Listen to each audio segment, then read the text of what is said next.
Okay, fine. So again, good evening, everyone. So good evening. So today we are here to understand a new technology or trending technology like Mernstick.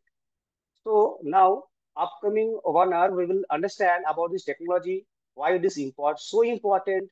There are a lot of frameworks and programming languages. So why we would like to choose like a technology or Mernstick framework to develop our web application.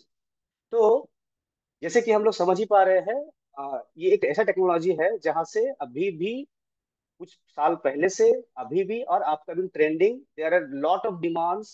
If you go into naukri.com और LinkedIn, तो जहां भी हम लोग देखते हैं तो वहां पे मॉन्स्टेक डेवलपर या रिएक्ट डेवलपर या नोड जेएस डेवलपर या एक्सप्रेस डेवलपर या कोई भी नाम से ऐसा जहां पे जावास्क्रिप्ट इकोसिस्टम एग्जिस्ट करता है, तो एक्चुअली दैट इज मॉन्स्टेक डेवलपर।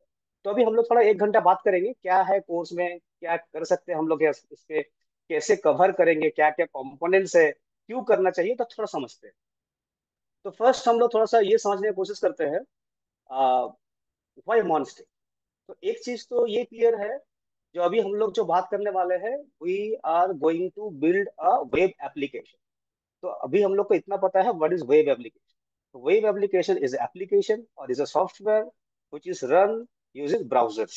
मतलब कोई भी अगर टैबलेट हो, मोबाइल हो या लैपटॉप, कंप्यूटर, वट कोई भी डिवाइस हो, अगर वहाँ पे ब्राउजर है, गूगल क्रोम है या मोजिला है या फायरफॉक्स है या कोई भी ब्राउजर है, तो ये एप्लीकेशन या ये सॉफ्टवेयर वहाँ पे रन हो सकता है। तो that is called a web app, means web based application, जहाँ पर टेक्नोलॉजी यूज करेंगे हम लोग मंच। तो थोड़ा सा ये समझ लेते हैं, एक्चुअल में कोई भी एक एप्लीकेशन जब बनता है तो उसमें क्या क्या होता है, हम लोग क्या क्या करते हैं, कैसे करते हैं। तो थोड़ा सा मैं एक ओवरव्यू लेके चलते हैं। ठीक है, एक ओवरव्यू लेके चलता हूँ, तो मैं एक थोड़ा सा ब्लैक बोर्ड में लेके चलता हूँ एक बार।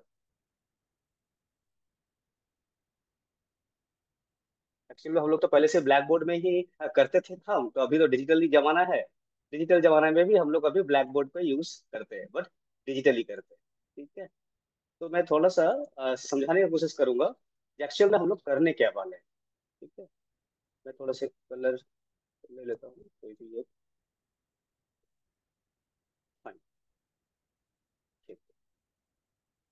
अभी हम लोग थोड़ा सा ये समझने की कोशिश करते हैं।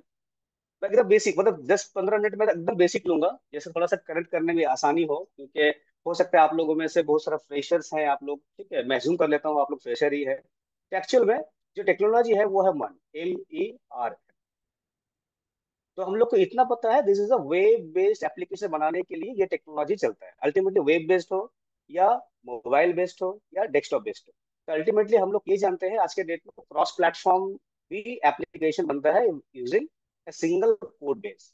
ठीक है, तो अभी अगर हम लोग ये मर्न स्टेक को थोड़ा समझने की कोशिश करें, तो अल्टीमेटली हम लोग यहाँ पे क्या बोल रहे हैं, दैट इज एप्लीकेशन।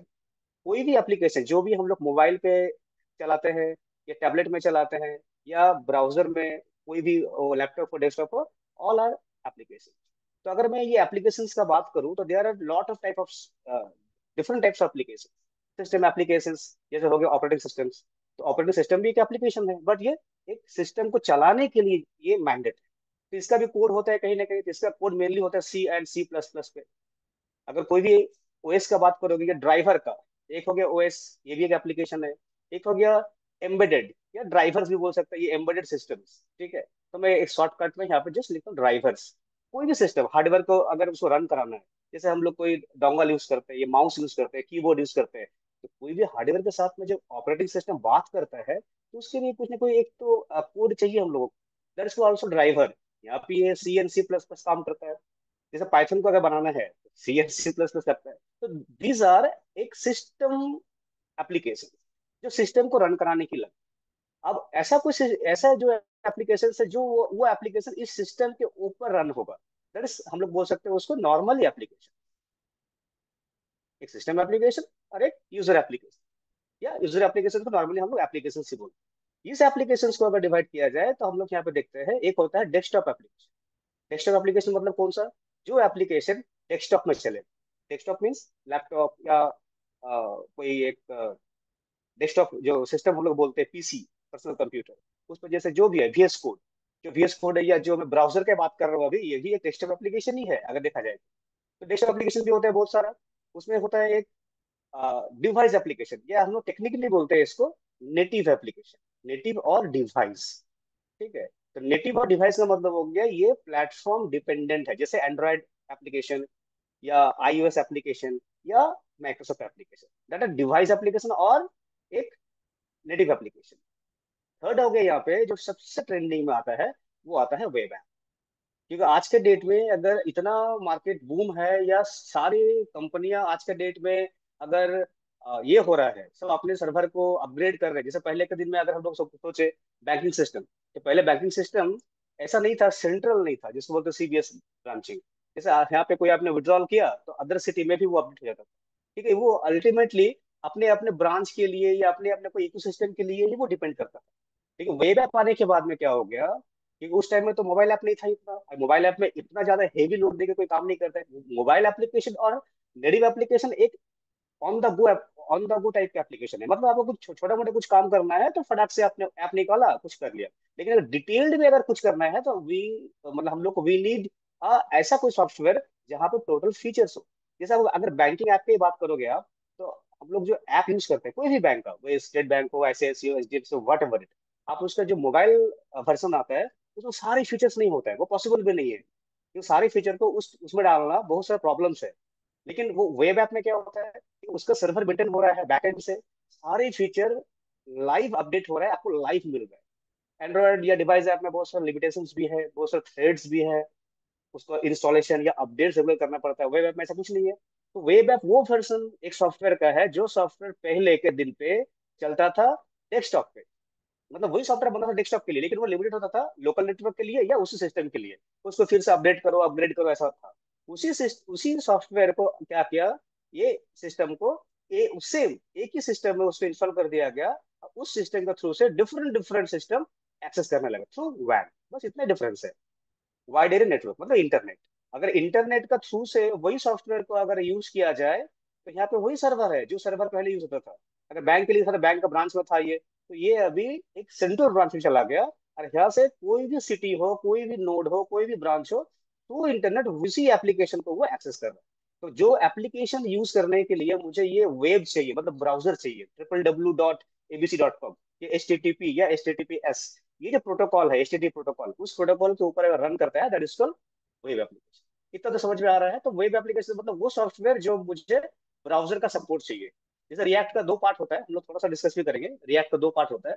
एक पार्ट में क्या होता है, जो पार्ट में आप डिवाइस क्या बनाते हैं, तो आज के डेट में रिएक्ट नेटिव है, फ्लटर है, ये सब आ चुका है। तो React native one of the most popular एक लाइब्रेरी है, जिससे आप एंड्रॉयड का मोबाइल ऐप या आईओएस का मोबाइल ऐप या विंडोज का मोबाइल ऐप एक साथ बना सकते हो। मतलब एक ही कोड बेस से वो एक साथ बन जाएगा।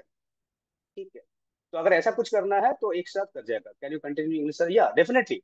हम लोग अभी थोड़ा इंग्लिश में ही बात करेंगे, तो definitely we will talk in English also.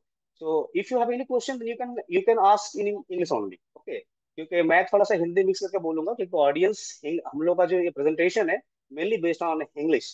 तो हिंदी बेस्ड इंग्लिश, तो सबको समझ में भी आए, इजिली अंडरस्टैंड हो। ठीक है, okay fine. So definitely, what is web app? So web app is a application जो रन होता है, which is applicable to only web based browsers। ठीक है, तो अगर इस टाइप का कोई ऐप बनाना है, if we need to develop like an app which will run through a browser, तो बहुत सारा there are a lot of technologies। अगर मैं टेक्नोलॉजीज का बात करूँ, there are a lot of technologies those which are used to develop web based application. तो अभी इतना समझ में आ गया है जो व्हाट इज वेब एप्लीकेशन। तो हम लोग बोल सकते हैं web app, this is the shortcut और short hand. Web app means web based applications और web based software. Ultimately there are software. Software is a vast term और एप्लीकेशन इज अ डेडिकेटेड या एक focus term which is used to perform a particular task, like Flipkart. so Flipkart is an application. This is not a big software, because Flipkart is only for shopping related transactions only. ठीक है, तो this is the web app. अगर web app अगर बनाना है तो कोई भी technology अगर मैं उठा लेता हूँ, अगर मैं कंपैरिजन को भी यहाँ से अगर देखूँ, तो कंपैरिजन के लिए सबका मैं माइक थोड़ा अनम्यूट कर देता हूँ। Just I need to unmute all the muted mic, so they will be able to speak when they can or they wish to talk. Okay, fine. तो वेब ऐप, तो कोई भी वेब पे, अगर if you take let's take example for PHP personal home page, ठीक है, और PHP processor. तो जब ये पीएचपी का हम एग्जांपल लेते हैं, ये भी बहुत पॉपुलर बट ये डेप्रिकेटेड हो चुके हैं आज के डेट पे। This is a language which is design which was design to develop a dynamic home page. Means उसी चीज को, तो to develop application which is which will be accessible through a browser. तो उस टाइम में PHP बहुत ज्यादा craze पे था, अभी भी है लेकिन उस लेवल पे नहीं, एंटरप्राइज वर्जन में नहीं होता है। तो पीएचपी अगर हम लोग एग्जांपल लेते हैं, तो ये भी यूज होता है वेब ऐप को डेवलप करने through different frameworks like Laravel, कोडिग्नेटर। So Laravel one of the latest or very popular demanding framework of PHP, which is used to develop web applications rapidly. Rapidly means very fast. ठीक है। तो अगर PHP का example लेते हैं, तो there are three layers in any application. If we talk about web application, if you talk about Android application, there are three layers of a application in terms of developer, or in terms of development. ठीक है। So there are three layers. If we talk first layer, second layer, or third layer. The first layer is a front end. Already we uh, know what is front end. हम लोग थोड़ा सा पता है front end किसको बोलते हैं. Front end is a layer or those portion of the software जिससे हम लोग इंटरैक्ट करते हैं थ्रू सर्वर। मीन्स जो भी portion we browse into our browser, कोई भी मोबाइल हो, टैबलेट हो, जो पोर्शन हम लोग देखते हैं, that is called front end. अगर Flipkart, if you open a Flipkart and you are searching on a product और you need to place a order, that is a front end. You are using only front end. This front end is used to request a request and to process a response. तो front end है। Back end के साथ में अगर मैं इसको back and बोलूं, तो बैक एंड जहाँ पे वो सारे कोड लिखा हुआ है जो लॉजिकल, तो फ्रंट एंड ऑलवेज रिक्वेस्ट करेगा बैक एंड पर, बैक एंड रिक्वेस्ट को ऐसे भेज देगा एज अ रिस्पॉन्स। जो भी हम लोग मोबाइल पे, अगर मोबाइल पे कोई ब्राउजर देख रहे हैं, ठीक है, या लैपटॉप पे कोई ब्राउजर देख रहे हैं, ब्राउजर अगर चला रहे हैं, मान लो मैं एग्जांपल लेता हूँ क्रोम, ठीक है, अगर क्रोम में कुछ भी काम करो, दैट इज टू फ्रंट। तो फ्रंट एंड में डेटा कहाँ से आएगा? तो front end generally fetch data from back end. तो back end is a logical, जहाँ पे कोई भी कोड का क्या करना है, अगर जैसे क्या क्या होते हैं, टोटल 4-5 काम होते हैं। अगर मेनली में डिवाइड करो, there are only 6 types of work. First, this is authentication. Authentication is a major और primary. Then second one is authorization, means अगर किसी का प्रिविलेज है, कुछ रोल बेस्ड लॉगिन करना है, then and 3 4 5 6 is a CRUD, CRUD means three. Three means create is one, read for one, update for one, and delete for one. So there are 6 types of activities in any applications, which is native application or web application or any type of desktop application. Because in any application, you need to either log in first after sign up, that is authentication.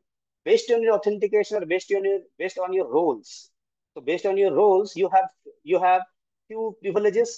So you are allowed to delete, or you are not allowed to edit, or you are allowed to create new user. So just like these are the authorizations. And after that authentication and authorization, you are doing a basically a CRUD application. Means you either you will create something new post, or either you need to create a new user. Okay, either you need to edit or update, or you need to either delete, or anything you need to read, or just like there are varieties of read prospects or read options, group by or orderly, descending, ascending. There are varieties of read options. So basically, authentication, authorization, and CRUD are based on backend. तो backend में ये सारे चीजों का जो भी calculations processing होना है, so backend is responsible to process the request which is coming from front end, and after processing the request, backend is responsible to send the response to the front end. अगर front end से कोई login आ रहा है, एक user just fill a login form, ideal password, so ideal password will be fetched from front end to back end. Then back end is responsible to allow that user, either the user is allowable or not, and after authentication, the user is allowed to access privileges or not. Accordingly, the user can create, read, update, and delete based on their authorizations only. So these are the backend responsibilities. And not only backend, definitely this is the logical part. to store user data. Ultimately, to store anything. If we store into a computer system, so we need a hard disk. Just like that, just like a web app, we require a dedicated space to store our data of our users or consumers or each and every transactions. So that system is called in technically DB, means database. So database is a file. Database is also a file which is used into any type of like SSD or which is used to store, right? Like a hard disk. But this is a main file database. The database is responsible to store each and every transactions which is requested from backend only. Because DB only accepts the request from backend and DB only send the response to backend. So backend and DB दोनों आपस में बात कर सकते हैं and back and और front end दोनों आपस में बात कर सकते हैं बट फ्रंट एंड डीबी से बात नहीं कर सकता डीबी फ्रंट एंड से बात नहीं कर सकता तो this is the basical structure इसमें थोड़ा टाइम लिया समझाने के लिए अभी समझ में आएगा वही वाई मान या क्या क्या हम लोग करने वाले हैं इस एक मास्टर क्लास में ठीक है कुछ कोड का स्निपेट भी देखेंगे बहुत कुछ देखेंगे तो 1 घंटा में थोड़ा मैं टाइम इसे थोड़ा पेस में जा रहा हूँ ठीक सो थोड़ा सा समझते हैं हम लोग तो डीबी का अगर एग्जांपल लेते हैं तो मेनली डीबी हम लोग जानते हैं डेटाबेस को जैसा बोलते हैं तो एक होता है डीबी और एक होता है DBMS means database management system जैसे सॉफ्टवेयर इसके अंदर बिलोंग करता है डीबी जैसे मान लो अगर मोबाइल फोन है you have a mobile phone और उस मोबाइल फोन के अंदर में सीपीयू इज देयर तो CPU is the dB and complete mobile is the DBMS means उस सीपीयू को ऑपरेट कर रहा है कंप्लीट वो फोन तो DBMS is the software just like Oracle just like PHP my admin ठीक है ये तो सॉफ्टवेयर है उसके अंदर में जो सॉफ्टवेयर है that is called language based software that is called SQL तो ये एक टाइप है एक और टाइप आता है जिसको बोलते हैं नो एसक्यूएल मैं अभी इसके थ्योरी में नहीं जा रहा हूँ कि एसक्यूएल क्या है नो एसक्यूएल क्या है जैसे कॉन्सेप्चुअल समझते हैं अगर एक्सेल जैसे काम करता है row and column based that is called SQL structure query language this is a language ये भी एक लैंग्वेज है स्ट्रक्चर क्वेरी लैंग्वेज जहाँ पर रो और कॉलम के हिसाब से हम लोग फाइल बनाते हैं उस फाइल में रो और कॉलम के बेसिस पे कुछ डेटा को इंसर्ट करते हैं फ्रॉम बैकएंड यूजर से आया है जस्ट ओनली दैट अगर उस कॉन्सेप्ट को हटा दिया जाए न्यू टेक्निक में आ जाए that is called no SQL जहाँ पे वो रो और कॉलम नहीं रहेगा एक फाइल बनेगा जस्ट लाइक अ जावास्क्रिप्ट फाइल मतलब जेसोन फाइल एक जेसोन फाइल में यूजर का डेटा हम लोग स्टोर तो वो होता है नो एसक्यूएल बस ये दो कॉन्सेप्ट ही है तो अभी इतना समझ में आ रहा है जो if we would like to develop a web based application in nowadays. So there are a lot of languages, lot of frameworks. Number one. Number two, इतना तक समझ में आ गया. If you take any language, PHP or MERN or Python or .NET or Spring Boot, any language, to develop a web application, there are three different sections like front end, back end, and DB. Got it?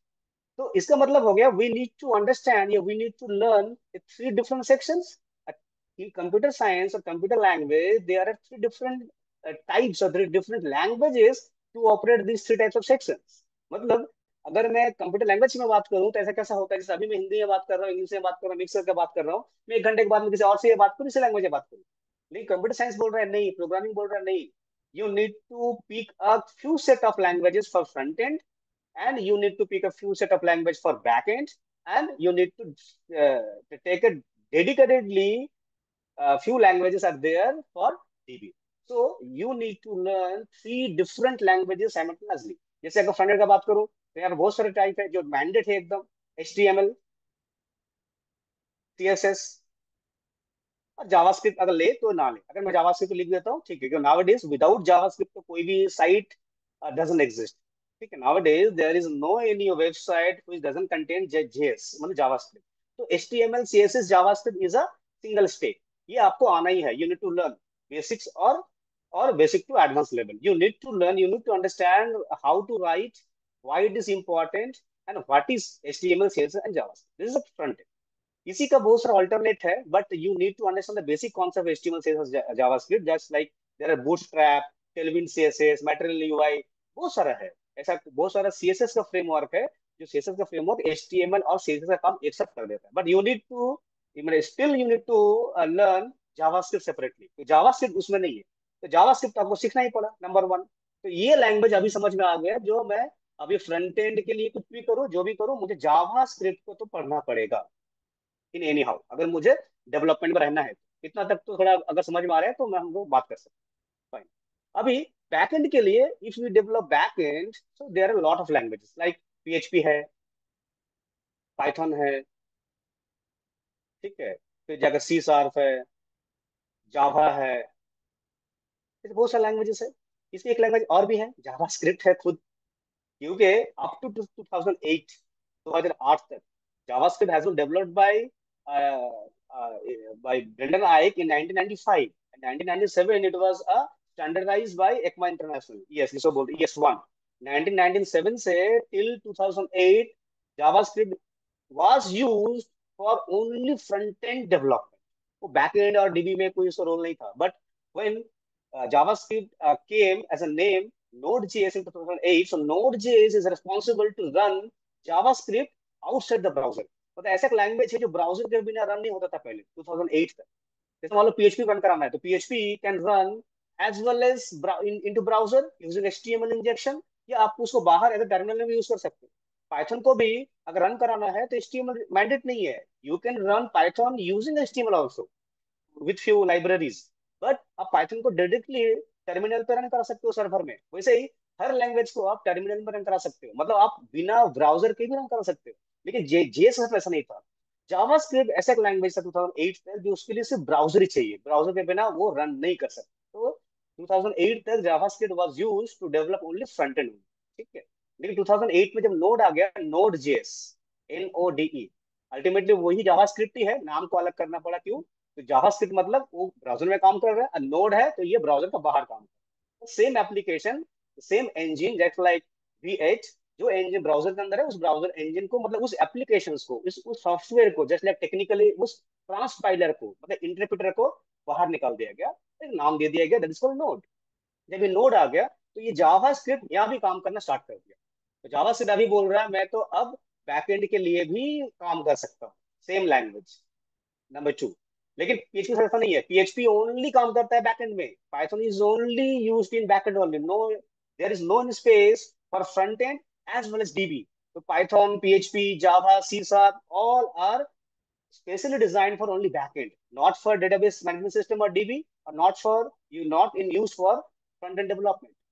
Even dB की अगर बात करूं तो यहाँ पे बहुत सारे language है। अगर मैं एसक्यूएल की बात करूं तो जैसे बोला, एसक्यूएल में माई एसक्यूएल होता है, बहुत ही वेरी इंपॉर्टेंट है माई एसक्यूएल। एसक्यूएल सर्वर है माइक्रोसॉफ्ट का, ओरेकल है, पोस्टग्रेस है, ऐसा बहुत सारे there are SQL based databases या डीबीएमएस।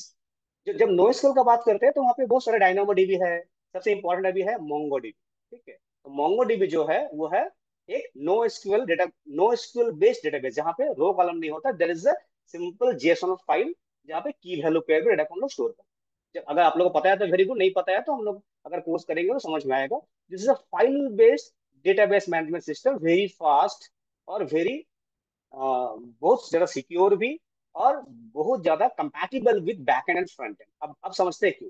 तो ये मोंगोडीबी भी एग्जांपल है जावास्क्रिप्ट का, मतलब जो जेसॉन है, जेसॉन डिराइव्ड फ्रॉम जावास्क्रिप्ट। तो अभी एक चीज तो समझ में आ गया, अगर if you want to develop a application, web based application, तो we are having two option. First we need to learn HTML CSS, ये करना ही पड़ेगा सबके लिए, बट जावास्क्रिप्ट को करना पड़ेगा, number one. Then again we need to learn PHP mastery और Python mastery और C Sharp Java mastery, ये करना पड़ेगा। अदरवाइज अगर नहीं करते हैं तो जावास्क्रिप्ट को यहाँ सीख लेते हैं इन the form of express JS.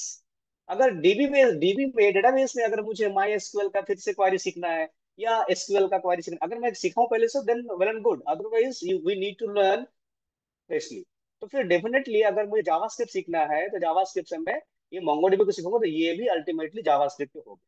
तो अल्टीमेटली वाई मर्नस्टेक, तो मर्नस्टेक ये बोल रहा है अगर आप एक वेब एप्लीकेशन डेवलप करना चाहते हो तो आपके पास में ऑप्शन है, आप डिफरेंट डिफरेंट टाइप से करना चाहते हो, नहीं एक टाइप से करना चाहते हो। तो अभी यहाँ पे जो हम लोग ये बताने वाला था स्लाइड पे, तो अभी अगर समझ में आ रहा है तो every web app has 3 different section, front end, back end and DB. तो यहाँ पे क्यों मर्ज इंपॉर्टेंट है, तो मर्ज टेक बोल रहा है this is a single language across the stack. Stack means front end एक स्टेक है, बैक एंड एक स्टेक है, एंड डीबी एक स्टेक है। तो तीनों स्टेक में एक ही लैंग्वेज सीखना है। अगर मैं तीनों लैंग्वेज को, अगर मैं पीएचपी सीखूं 3-4 महीना, तीन चार महीने में फिर से जेएस सीखो, फिर तीन चार महीने में एसक्यूएल सीखो, तो ultimately there is a 1 year एक जर्नी। अगर we 1 year journey if you learn a single language, then बहुत ज्यादा चांसेस है to become a master in to JavaScript. ठीक है। तो अगर मुझे एक ही लैंग्वेज में मास्टरी करना है तो this is the one option first. तो सिर्फ ये नहीं है जिसके लिए हमको मन से ही एप्लीकेशन बनाना है। Second, this is the first development scalable solution, ये तो डेफिनेटली है। एक्टिव कम्युनिटी, कम्युनिटी मीन्स इतना ज्यादा इसमें डेवलपर्स है, तो ज्यादा डेवलपर्स है तो ज्यादा एप्लीकेशंस भी है मार्केट में, there are lot of applications. There are lot of applications इसका मतलब there are lot of errors. Errors है तो there are lot of solutions. तो ऐसा कुछ नहीं है एरर जो आपके पास आया होगा उसका आंसर अगर सर्च करो कहीं पे तो ना मिले। तो इस चांसेस ज्यादा होता है जो मेरा कोडिंग जर्नी ये going to very smooth. But इसके इसका छोड़ के भी एक बहुत ज्यादा there is a very important part of monster. These three are common. So actually, what is the combination of one? This is the MongoDB. So MongoDB is the database. Okay. Express.js is the backend, just like PHP. React is the front end, just like HTML, CSS. So React is collection of HTML and JavaScript. Means in a traditional way, on a traditional programming, if we use HTML to develop our front end, then JavaScript is injected into HTML. But in case of Mern, HTML is used to inject into JavaScript. Okay. Yes. Anyone raise your hand? Please ask your question. Okay. So MongoDB, Express, React, or Node.js is like a JavaScript framework and libraries. Those are required to develop a front end, back end, and DB. And very important part is why one for full stack development. This is a very important part. The JavaScript across the stack, first, scalable, flexible, MVC pattern support. Fine. And the very important thing, why Monstack is very important, it is a nature of non-blocking IO.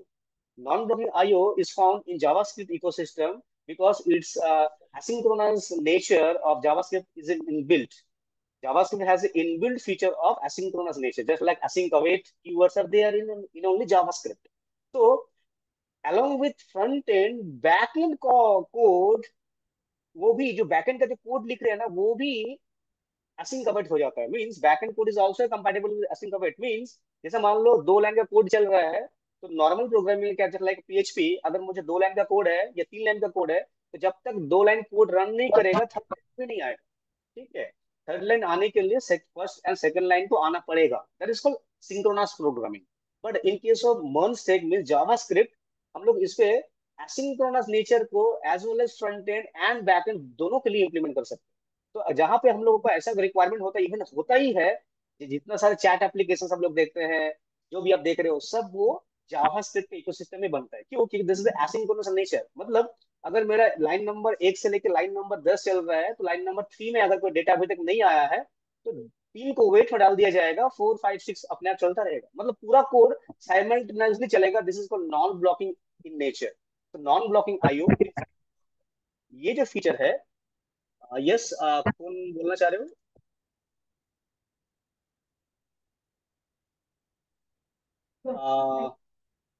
Anyone have any question, please you can ask. ठीक है। Okay okay fine. तो non blocking जो feature है ना, ये this is the important feature of Monstack। अगर ये question आए तो why would like to learn Monstack then other languages, there are lot of .NET, spring boot और अदर लैंग्वेजेस। तो सब लैंग्वेज के अलग अलग कोई फीचर्स होते हैं। जैसे Java is used for to develop enterprise based application, but वो थोड़ा लेंदी है, थोड़ा प्रॉब्लमेटिक भी है, इसीलिए क्योंकि उसका इकोसिस्टम इतना ज्यादा फ्रीली अवेलेबल नहीं होता है। टाइम टेकन लैंग्वेज है, ट्रेडिशनल लैंग्वेज है, तो काफी रेस्ट्रिक्शंस भी है, काफी एडवांटेजेस भी है। लेकिन मोनोस्टेक में एडवांटेजेस तो है ही है, साथ में सबसे बड़ा एडवांटेजेस है there JavaScript is a non blocking in nature. तो जो भी कोड आ रहा है उसको वेटिंग में नहीं रखा जाएगा, तो कोड एग्जीक्यूशन का टाइम भी यहाँ पे कम लगेगा। तो ये वेरी बहुत ज्यादा इंपॉर्टेंट फीचर है, क्यों हम मुझे मोनस्टेक सीखना चाहिए। तो वही है, जैसे अभी बोला मैंने, मोनस्टेक का आर्किटेक्चर देखा जाए तो ultimately there are three stacks, front end, back end and DB. तो front end back end DB को अगर मैं client and server and back end के हिसाब से अगर मैं प्लॉट करूं, तो client means front end. Front end को हम लोग बात करते हैं किससे, बैकएंड से, और बैकएंड बात करता है डीबी से, जो मैंने पहले भी बोला, बस वही आर्किटेक्चर है। तो यहाँ पे टोटली 3 स्टेक्स में जावास्क्रिप्ट ही है in the form of React JS. तो React JS is use to design UI, user interface. Okay, it is a JavaScript library. and express.js, it is also a javascript framework which is used to design backend and database in the form of mongodb, which is also a javascript और json format। तो तीनों में हम लोग क्या मिलता है, यहाँ पे जावास्क्रिप्ट को सीखना पड़ता है। तो एक ही लैंग्वेज को अगर थोड़ा अच्छा से सीखे तो काफी डिमांडिंग भी होता है, काफी अंडरस्टैंडिंग भी होता है। मास्टरी करने के लिए हम लोग एक ही लैंग्वेज पे रह के इसको यूज कर सकते हैं। यहाँ पे क्या होता है, फोल्डर स्ट्रक्चर में एमवीसी मॉडल, ठीक है, ये काफी इंपॉर्टेंट है क्योंकि हम लोग बात करें वाई मॉन्स्टेक। तो मॉन्स्टेक इज ऑल्सो एमवीसी मॉडल में, डेफिनेटली हर लैंग्वेज काम करता है तो ये भी काम करता है। तो एमवीसी मॉडल का यहाँ पे बहुत अच्छा एग्जांपल्स हम लोग लेते हैं, जहाँ पे फ्रंट एंड को अलग से रिएक्ट पे डेवलप करते हैं एंड बैक एंड को अलग से एक्सप्रेस डेवलप करते हैं। तो कंप्लीटली यहाँ पे स्ट्रक्चरल, जैसे अगर आप लोग अगर पढ़े होंगे लारावेल ऐसा कुछ पढ़े होंगे, या पाइथन पढ़े होंगे, या और कुछ पढ़े होंगे, फ्रेमवर्क्स पढ़े होंगे जैंगो वगैरह, तो वहाँ पे क्या होता है ना, ऑटोमेटिकली वो फ्रेमवर्क खुद से प्री डिफाइंड कुछ फोल्डर्स बना देते हैं। तो वो थोड़ा कहीं ना कहीं एक कंट्रोल अपने आप से, मुझे मतलब एक डेवलपर से कंट्रोल थोड़ा कम हो जाता है। अगर आप लारावल में जाओ तो कस्टमाइज कर सकते हो, but in case of Laravel तो वहां पे आपको एक मॉडल, एक कंट्रोलर का फोल्डर अलग से, राउट का फोल्डर बना के दे रहा है। आप चेंज कर सकते हो, सर्विस प्रोवाइडर बना के चेंज कर सकते हो, बट फिर से वही कस्टमाइजेशन तो करना ही पड़ रहा है। तो कस्टमाइजेशन अगर करना ही है इन केस ऑफ मैंने डेवलपमेंट, तो जावास्क्रिप्ट क्या बोल रहा है यहाँ पे, मैं आपको बेसिक स्ट्रक्चर बना कर दे रहा हूँ। आप अपने नाम से, अपने टाइप से आप मॉडल का फोल्डर बनाओ, कंट्रोलर का फोल्डर बनाओ, राउट का फोल्डर बनाओ, सर्वर, जो भी आप फोल्डर बनाओ। इससे मतलब क्या है, अगर मैं बेसिक से स्टार्ट करूं, what is MVC? MVC stand for model view controller. ये बहुत अच्छा एक टर्म है, मतलब इसको क्यों बोला जाता है, इसी में हम लोग कोड करते हैं। तो model view controller is a technique to write your code. कैसे, ये टेक्निक क्या है, ये टेक्निक बोल रहा है क्योंकि कोई भी कोड में अल्टीमेटली हम लोग जब लिखते हैं तो 3 पार्ट होता है। तो अल्टीमेटली एक होता है, इसको डिलीट करते हैं, M M V C, MVC, model view controller.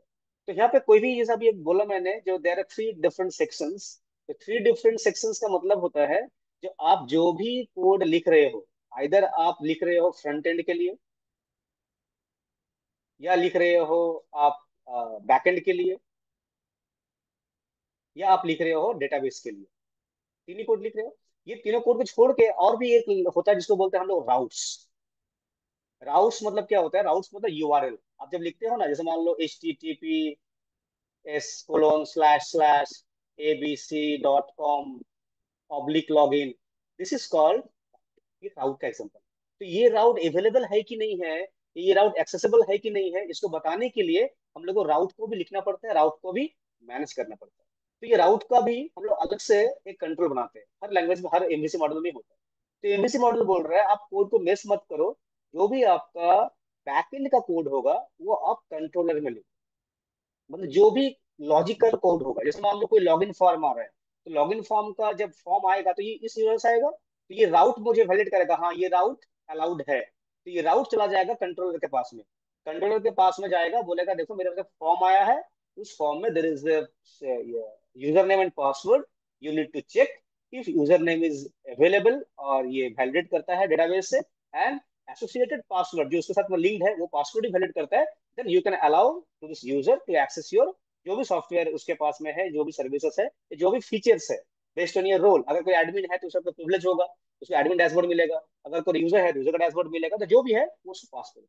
ये controller is responsible to decide ये सब चीजें। अरे कंट्रोलर के पास में तो सिर्फ लॉजिक लिखा हुआ है, जब ठीक है मैं चेक कराऊंगा, जो फ्रंट एंड ने जो मुझे दिया है यूजर आईडी, वो यूजर आईडी, और डेटाबेस में जो यूजर आईडी है वो यूजर आईडी, ये। तो डेटाबेस के साथ में कंट्रोलर काम करता है, मतलब डेटाबेस से डाटा फेच करेगा, उस यूजर आईडी को चेक करेगा, जब भाई मेरे पास यूजर आईडी और ये यूजर आईडी सेम है कि नहीं है।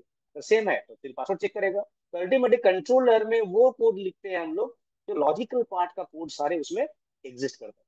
और डीबी का जो कोड होता है, तो डीबी अल्टीमेटली किसमें बिलोंग करेगा, ये मॉडल में। तो जो भी डेटाबेस से रिलेटेड कोड होगा, क्वेरी करेंगे हम लोग, तो वो model, model is a file, सब फाइल है यहाँ पे। मॉडल एक फाइल है, व्यू एक फाइल है, कंट्रोल एक फाइल है, राउट एक फाइल है, ऑल आर फाइल्स। मतलब हम लोग उसको स्ट्रक्चराइज कर दे रहे हैं कि जो भी डेटाबेस का काम करेंगे तो डीबी डायरेक्टली एक्सेस नहीं होगा, डीबी को एक्सेस करने के लिए मुझे एक एजेंट रख दिया गया है, उस this agent is called model, means MODEL। ये फाइल है, एक फोल्डर है, फोल्डर के अंदर में फाइल बनेगा, उस फाइल में हम लोग जितना क्वारीज होगा, जो भी क्वारी करना है सब यहाँ पे होगा। और ये model will be responsible to communicate with database. तो डेटाबेस से बैकएंड डायरेक्टली बात नहीं करेगा, पहले हम लोग पढ़े क्या कि बैकएंड बात करेगा, अभी बैकएंड नहीं बात करेगा। तो डेटाबेस से बात करेगा मॉडल, मॉडल से बात करेगा कंट्रोलर, कंट्रोलर से फिर जो भी उसका आउटपुट आएगा वो भेज देगा उसको जेसन फॉर्मेट में इन द फॉर्म ऑफ व्यू। क्योंकि हम लोग जब एमवीसी मॉडल पढ़ते हैं तो व्यू, हम लोग जब नेक्स्ट जीएस पढ़ते हैं तो व्यू उसी के अंदर में होता है। लेकिन जब हम लोग क्लाइंट सर्वर आर्किटेक्चर में रिएक्ट को पढ़ते हैं, मतलब एक साइड में जब रिएक्ट होता है, जब फ्रंट एंड इधर रखा हुआ है, ठीक है, अगर फ्रंट एंड इधर है और सर्वर इधर है, तो server is responsible to process only request which is coming from front end. तो सर्वर में यहाँ पे है इसका बैकएंड एंड उसका डेटाबेस डीबी। तो ये सर्वर में रखा हुआ है, ये भी सर्वर है। अब फ्रंट एंड है जहाँ पे रिएक्ट पड़ा हुआ है, ओनली जो जहाँ से फॉर्म आएगा, मतलब यूजर जब वो फॉर्म को एक्सेस कर रहा है तो अलग सर्वर से कर, हो सकता है एक सर्वर में हो, डजन ये कोई मैटर, डजन मैटर। लेकिन कॉन्सेप्ट ये है, आप एक ही सर्वर में रखो बट दे आर आइसोलेटेड, तो एक आपस से बात नहीं करेगा, this is not a stand alone. ठीक है, ये जिसे स्टैंड अलोन बोलते हैं हम लोग, तो ये stand alone, this is monolithic, मतलब अलग अलग है, ये अलग है, ये अलग है। तो मोनोलिथिक नहीं है, this is a micro structure, मतलब ये अलग है, ये कोड अलग रहेगा, ये कोड अलग रहेगा। जैसे पीएचपी, पीएचपी का सर्वर और उसको फ्रंट एंड बैक एंड सब एक ही जगह में होता है। लारावेल में जब अगर कोड करोगे तो एक ही जगह में होता है, ब्लेड फाइल में होता है। जब जंगो पढ़ोगे तो भी ब्लेड फाइल में होता है, लेकिन यहाँ पे ऐसा नहीं है। अगर रिएक्ट जो है वो अलग सर्वर में है, अलग पोर्ट पर रन कर रहा है, अलग यूआरएल पर रन कर रहा है, और सर्वर अलग पोर्ट, अलग यूआरएल में, ये अलग पोर्ट में ये रन कर रहा है। इस केस में क्या होता है, जब फ्रंट एंड यहाँ से रिक्वेस्ट भेज रहा है तो फ्रंट एंड रिएक्ट से डेटा चला आया राउट्स पे, राउट में वो फर्स्ट चेक हो गया कि वो राउट है कि नहीं है, राउट अकॉर्डिंगली भेज दिया बैकएंड को, जहाँ पर लॉजिकल पार्ट लिखा हुआ है, लॉजिकल चलाया डीबी में, डीबी से डेटा फिर बैकएंड ले लिया, फिर बैकएंड उसको प्रोसेस करके फिर वो एक राउट पे भेज देगा, उसी राउट पे रिटर्न कर देगा, क्या करेगा, भेज देगा जेसन, जावास्क्रिप्ट ऑब्जेक्ट नोटेशन। क्योंकि हम रिएक्ट यूज करें, यहाँ व्यू नहीं है, मतलब यहाँ पे सिर्फ एम है और सी है, मॉडर्न कंट्रोलर एंड आर है। जो व्यू है वो इधर आ गया, मतलब जो हम लोग देख रहे हैं यूआई। तो जेसन चला आएगा रिएक्ट के पास में, और रिएक्ट के पास में बहुत सारे मेथड है, मैप में मैप है, फिल्टर है, रिड्यूस है, उसका जेएसएक्स स्ट्रक्चर है, बस जो डेटा आ रहा है in the form of Jason उसको वो अपने स्ट्रक्चर में डिस्प्ले कर दे। लॉगिन करने के बाद में क्या दिखाना है, तो उसका बस स्ट्रक्चर बना हुआ है, बस स्ट्रक्चर में डेटा जो आना है, डेटा आ रहा है यहाँ से। इसलिए आप जब देखोगे कोई फ्लिपकार्ट हो या कोई भी अमेजोन का साइट हो, जो भी मन बेस्ड हो, मन बेस्ड और मीन बेस्ड, मतलब जो एंगुलर यूज करेंगे तो मीन हो जाएगा, और अगर रिएक्ट यूज करेंगे तो मन हो जाएगा। तो मन बेस्ड हो या मीन बेस्ड हो, जहाँ पे आप ये सब एप्लीकेशन देखोगे तो थोड़ा सा देखोगे, जब कोई स्कीमा घूम रहा है, डेटा नहीं आ रहा है, फ्रंट एंड चल रहा है।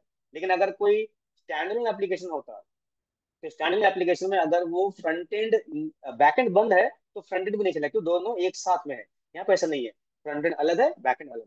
तो यहाँ पे हम लोग रिएक्ट जेएस हो या बैक एंड में एक्सप्रेस जेएस हो, हम लोग कुछ भी यूज करें तो हम लोग इन द फॉर्म क्या यूज कर रहे हैं, तो फॉर्म यूज कर रहे हैं यहाँ पे बैक एंड का, मतलब एक जावास्क्रिप्ट का इकोसिस्टम।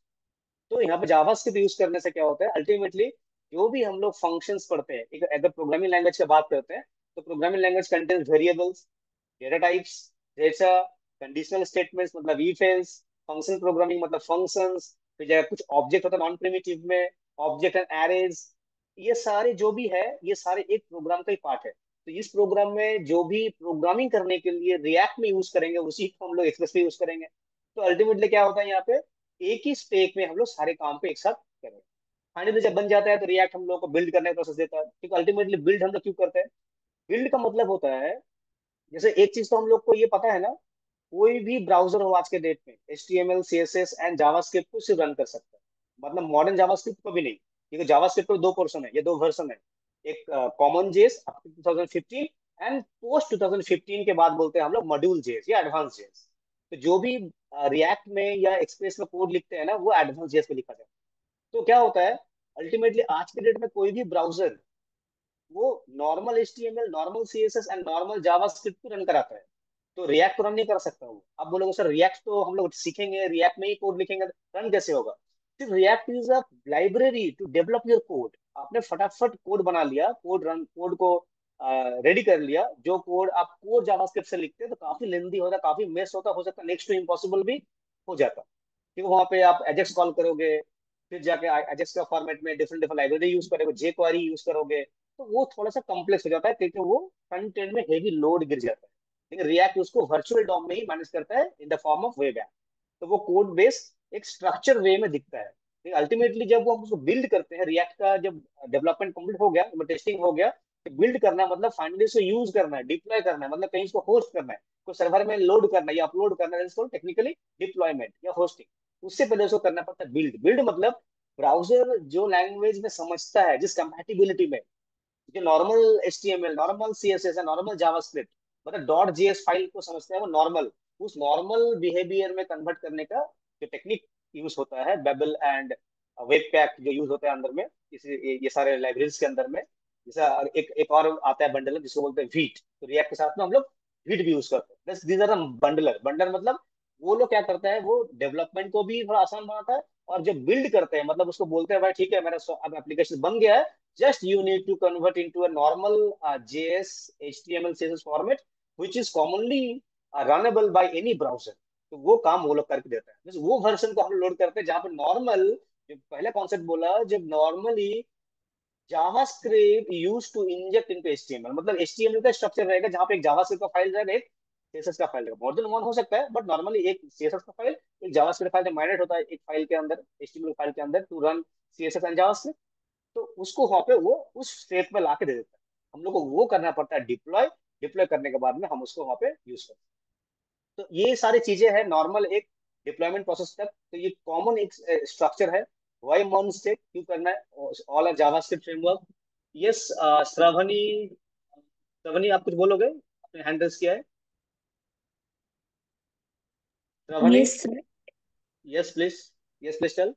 सर मॉन स्टैक एंड मेन स्टैक का मतलब डिफरेंस क्या है, और पीएचपी के ऊपर क्वेश्चंस क्या इंटरनल पूछ सकते हैं, ये पूछना। अच्छा, मन स्टेक और mean stack. Yes sir. Sir okay. MIN भी होता है क्या, और MEAN ही होता है? हाँ हाँ हाँ, वही मीन स्टेक। ठीक है, MEAN और MERN, मतलब जो आर है ना, वो सिर्फ ए में कन्वर्ट होता है।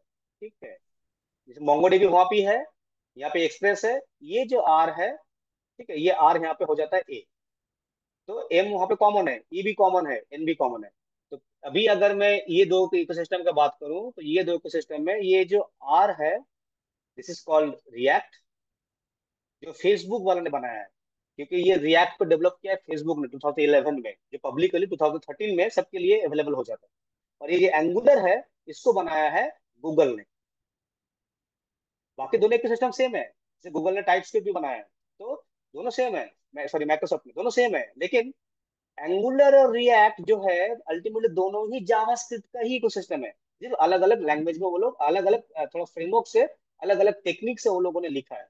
तो अगर आप फेसबुक का जितना भी सर्विस देखते होगे ना, all are based on React. जो भी गूगल का सर्विस देखते होगे, all are based on Angular. Gmail ले लो, गूगल ले लो, या गूगल का जो भी सर्विसेज देखते हो ना, all are based on Angular, but दोनों ही वन स्टेक है। वन मतलब वन बोलो, मीन बोलो, all are based on JavaScript. JavaScript के ऊपर बेस करके ये बना हुआ है। कि जावा अल्टीमेटली क्या होता है, एंटरप्राइज वर्सन जो होता है ना, एंटरप्राइज मतलब जो एंटरप्राइज वर्सन अल्टीमेट, जैसे मान लो गवर्नमेंट ऑफ इंडिया का जो आधार सिस्टम है, तो वहाँ पे क्रोर्स ऑफ पीपल का आइडेंटिफिकेशन होता है। बड़े बड़े जैसे अमेजोन का साइट, वहाँ पे लाखों या in lakhs of users simultaneously shopping कर रहे हैं, तो कभी हैंग नहीं होता है ना। लेकिन उसको आप PHP में करके देखो, तो नहीं चलेगा। अल्टीमेटली ये सब जो कॉन्सेप्ट होता है, मेनली तीन ही फ्रेमवर्क आज के डेट में काफी इंपॉर्टेंट है ये तीनों को हैंडल करने के लिए। अगर आपके पास में बहुत ज्यादा कोड बेस है, एंटरप्राइज वर्सन जिसको बोलते हैं हम लोग, अगर इसको बोला जाए एंटरप्राइज वर्सन, ठीक है, एंटरप्राइज वर्सन अगर ऐप बनाना है, तो यहाँ पे पहला आ जाता है मन या मीन, जो भी बोलो। ठीक है, MEAN। सेकंड आ जाता है यहाँ पे .NET। थर्ड आ जाता है यहाँ पे स्प्रिंग। अब आपको मन में क्वेश्चन आएगा, सर अगर .NET भी है, स्प्रिंग बूट भी है, मर्न भी है, तो फिर मन का ही क्यों हम लोग सीख रहे हैं, ये मन ही क्यों कर रहे हैं, ये सब जगह मन ही क्यों, .NEट तो कोई बोलता नहीं है, स्प्रिंग बूट भी कोई नहीं बोलता है। तो कुछ कुछ टेक्नोलॉजी ऐसा है ना, ट्रेडिशनली समझना, अगर समझे हम लोग, तो पहले .NET का भी बहुत ज्यादा 2016 तक ना थोड़ा उतना पॉपुलर नहीं था। क्यों? क्योंकि वो ओनली डिपेंडेंट था विंडोज के ऊपर। वो इसका ऐप को डेवलप करने के लिए आपको विंडोज चाहिए, और लिनक्स में नहीं चलता था, ठीक है, मैक में नहीं चलता था, आज के डेट में चलता है। तो अभी ऐसा पॉपुलर हो रहा है। स्प्रिंग बूट तो बहुत पुराना है, that is based on core Java. अगर आपको J2EE, J2AC ये सब आता है, तो J2ME कर मोबाइल डिवाइस बनाना आएगा, अल्टीमेट जावा का जो इकोसिस्टम है वो, ये सब एंटरप्राइज में यूज होता है, लिमिटेड होता है। हर कंपनी स्प्रिंग बूट यूज करे, जावा यूज करे, ऐसा नहीं है। लेकिन हर कंपनी जावा स्क्रिप्ट यूज करता ही है। तो जावा स्क्रिप्ट यूज करता है तो अल्टीमेटली मन का इसीलिए पॉपुलरिटी है, क्योंकि तीन चार चीजें मैटर करता है। आप कोई भी लैंग्वेज जब सीखते हो या कोई भी नया चीजों को जब समझने जाते हो ना, तो पहला तीन चीज आता है। पहला, अगर आपका कोई फर्स्ट लैंग्वेज है, you are trying to learn first programming language, तो डेफिनेटली हम लोग पहले सी सीखते थे। अभी आज के डेट में सब बोलते हैं पाइथन को प्रेफर करते हैं, क्यों? This is very fast learning language. वैसे ही अगर मुझे कोई फुल स्टैक जानना है, अगर मुझे ई कॉमर्स ऐप, जैसे हम लोग का इस कोर्स में we we would like to develop, we will there will be two different applications will be developed by using Monster, एक पोर्टफोलियो वेबसाइट, एक कंप्लीटली ई कॉमर्स एप्लीकेशन। अगर उसी ई कॉमर्स एप्लीकेशन को मैं अगर डॉट नेट स्प्रिंग बूट में अगर कोई कराने जाए, तो इसी कोर्स अभी लगभग 2 साल का हो जाएगा। तो इतना टाइम किसी के पास होता नहीं है। तो अगर उसी कोर्स को 6 महीने में करे, तो ऐसा कोई लैंग्वेज चाहिए जो फास्ट सीखा जाए, सारे कॉन्सेप्ट को भी समझा भी जाए। देन अकॉर्डिंगली आपको लगता है नहीं मुझे और भी कुछ सीखना है, तो पड़ा हुआ है। अदरवाइज अगर पीएचपी में सीखना है, तो 2-3 महीने में पीएचपी सीख सकते हैं, पाइथन सीख सकते हैं। तो उन सब लैंग्वेज का बहुत सारे रिस्ट्रिक्शंस है, बहुत सारे लिमिटेशंस है, ठीक है। तो नॉन ब्लॉकिंग फीचर मुझे नहीं मिलता है वहाँ, तो मुझे बाकी लैंग्वेज में प्रॉब्लम है, नहीं मिलता है। अब बोलोगे सर स्प्रिंग बूट में नहीं, वो तो डॉट नॉन ब्लॉकिंग फीचर नहीं मिलता है, लेकिन उसमें और ऐसा एक फीचर है जिसको बोलते हैं thread system, threading, multi threading, वो मिलता है, इसलिए स्प्रिंग बूट फेमस है। अगर डॉट नेट का बात करें, तो माइक्रोसॉफ्ट का वो खुद का प्रोडक्ट है, उस इकोसिस्टम में बहुत पहले से आता हुआ है, तो उसको सब कोई स्टैंडर्डाइज मानते हैं। तो कोई एंटरप्राइज डॉट नेट को प्रेफर करता है, कोई एंटरप्राइज स्प्रिंग बूट को प्रेफर करता है। बट अगर देखा जाए in terms of trend, in terms of demand, जो एक्चुअल में टेक्नोलॉजी वाइज चेंज होता रहता है। आज के डेट में अगर कोई बोले भाई सी सीख के आपको सारे जॉब मिल जाएगा, तो कहीं हद तक तो सही नहीं है। क्यों? There is no any demand in C. क्यों? सी का डिमांड वहां पे है जो सारे कंपनियां डेवलप करते हैं ऑपरेटिंग सिस्टम या लाइब्रेरीज या ड्राइवर्स। वहां पे सी एंड सी प्लस प्लस के अलावा कोई ऑप्शन ही नहीं है। आप कोई भी एम्बेडेड सिस्टम का कोड लिखने के लिए आप डॉट नेट स्प्रिंग बूट मन से यूज नहीं करोगे, आपको सी प्लस प्लस आना ही पड़ेगा, अदरवाइज कोई ऑप्शन नहीं है। लेकिन अगर उसका स्पैन बहुत छोटा है, कुछ कंपनियां हैं जो ड्राइवर बनाती है, जैसे पेन ड्राइव का ड्राइवर, कैमरा का ड्राइवर, बहुत कम। लेकिन वेब एप्लीकेशंस, मोबाइल एप्लीकेशंस या डेस्कटॉप एप्लीकेशंस का डिमांड बहुत ज्यादा है। तो अगर डिमांड ज्यादा है, तो ऐसा कोई फ्रेमवर्क चाहिए जहां पे हम लोग बहुत कम टाइम में इसको सीख पाए। तो मन उसमें एक ऐसा टेक्नोलॉजी आता है जो सारे ट्रेडिशनल टेक्नोलॉजी डिप्रिकेट हो चुका है काफी हद तक। जैसे अगर बोले पाइथन, तो पाइथन इज नॉट फॉर या not optimized for web development. Python is very better या very suitable for machine learning. वो मशीन लर्निंग के लिए बनाया गया है। There are lot of libraries, NumPy, panda, sklearn, scikit, बहुत सारे लाइब्रेरीज है पाइटॉर्च जो पाइथन में बनाया गया। तो Python is only use for machine learning, तो उसका ऑल्टरनेट अभी नहीं है। R R language is there, but R is also a complex language. तो पाइथन इज वेरी फास्ट, इसलिए Python is used for ML design. वैसे अगर बात करें जो वेब ऐप बनाना है या मोबाइल ऐप बनाना है, तो कौन सा चूज करा जाए? आप जावा से भी मोबाइल ऐप बना सकते हो, काफी आपको सीखना पड़ेगा। कॉटलिन थोड़ा सीखना पड़ेगा, जावा सीखना पड़ेगा, जावा का 2-3 वर्जन जो है वो सीखना पड़ेगा। अदरवाइज रिएक्ट नेटिव सीख लो 2 महीने में। React Native is a library which is used to design all three types of application. मतलब चारों बोलूंगा, वेब भी बोलूंगा, एक ही कोड से सेम कोड बेस। आपने एक ही कोड लिखा है, उसी कोड को रन कराओ एंड्रॉइड के लिए, उसी कोड को रन कराओ आप आईओएस के लिए, उसी कोड को रन कराओ आप डेस्कटॉप एप्लीकेशन के लिए, उसी कोड को रन कराओ, सॉरी डेस्कटॉप नहीं, वेब एप्लीकेशन के लिए। तो एक ही कोड आप तीनों को रन करा सकते हो, जो पॉसिबल नहीं था पहले। इसमें नहीं होता है। कोर जावा में वो पॉसिबल नहीं है, डॉट नेट भी पॉसिबल नहीं है, वो रिएक्ट नेट भी पॉसिबल है। क्यों? रिएक्ट नेट किसका लाइब्रेरी है? जावास्क्रिप्ट का। तो फायदा यहाँ पे क्या होगा? If you learn, if you understand in deep JavaScript, then you are very convenient हो जाओगे आप to design mobile app also using React Native. तो रिएक्ट नेटिव रिएक्ट जैसा ही है, कुछ थोड़ा सिंटेक्स अलग है, सिंटेक्स समझना है, কিন্তু बेस जो है, फंडामेंटल जो है, वो क्या है? जावास्क्रिप्ट।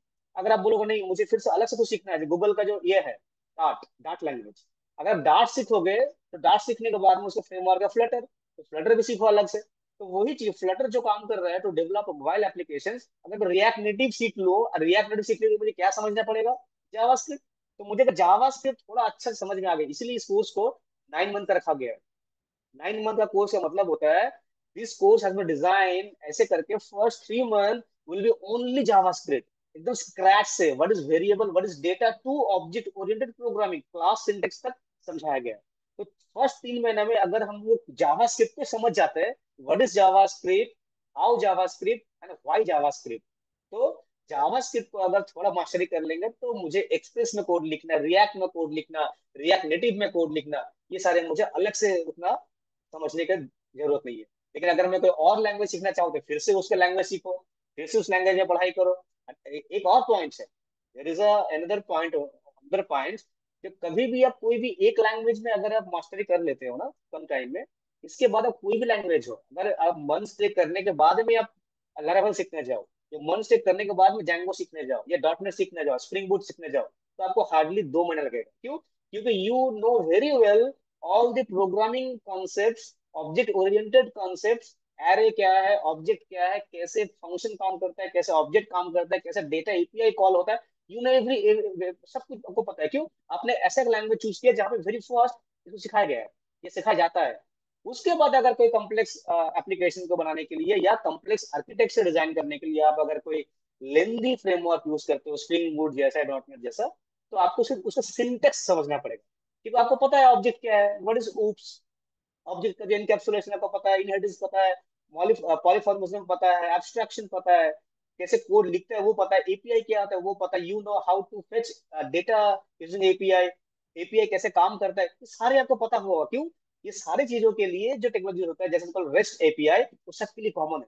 मतलब डॉट नेट के साथ में रिएक्ट को ऐड कर दो, स्प्रिंग बूट के साथ में रिएक्ट को ऐड कर दो, तो कॉन्सेप्ट वही है, रिएक्ट का कोड उतना ही रहेगा, मन स्टेक मिन स्टेक में जो फ्रंट एंड का कोड है सेम कोड, आप उसके साथ में डॉट नेट को ऐड करोगे तो कर दो, सिर्फ बैक एंड चेंज कर रहे हो आप एक्सप्रेस को हटा के डॉट नेट लगा रहे हो।